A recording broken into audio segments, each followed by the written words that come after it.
Just left the lumber yard. Yay! Someone didn't have enough caffeine today.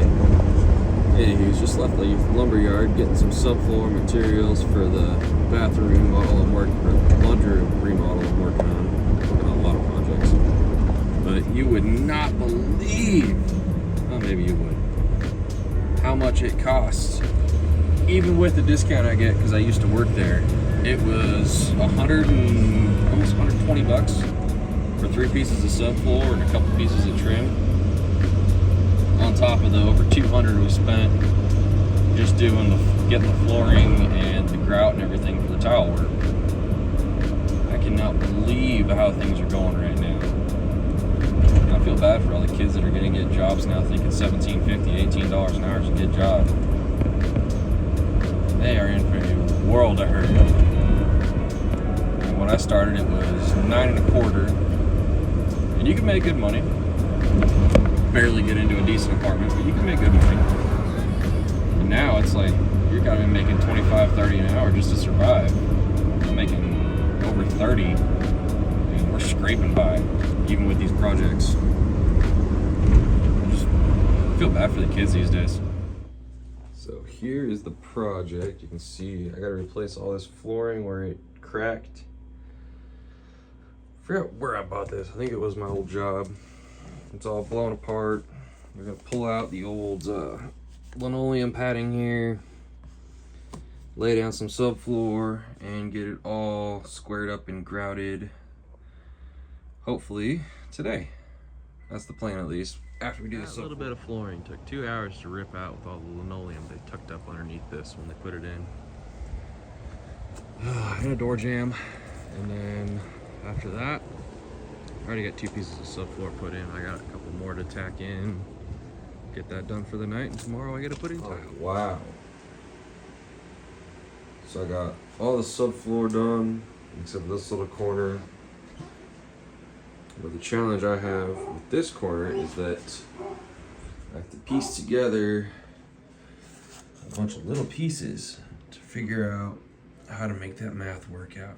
Now we've got everything tore out and filled in. Putting the tile in.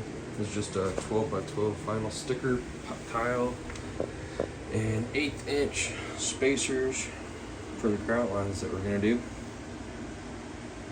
And I will try and get some shots of actually working on this if I can find a way to hold it. And here's the progress we've made. The hardest part about these tiles is when they stick, they really stick.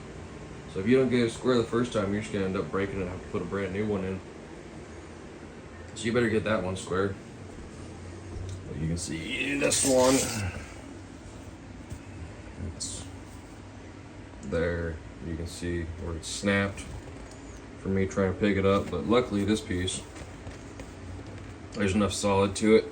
I'll be able to cut it up and use it like a furring strip kind of, and fill in this gap here without having to make a ton of unnecessary cuts.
20. Focus. In the morning here. Got the tile all laid and grouted, cleaned up. And tomorrow I get to put the whole laundry room back together. Not bad for a day's project. Well, day and a half technically. Catch you on the next one.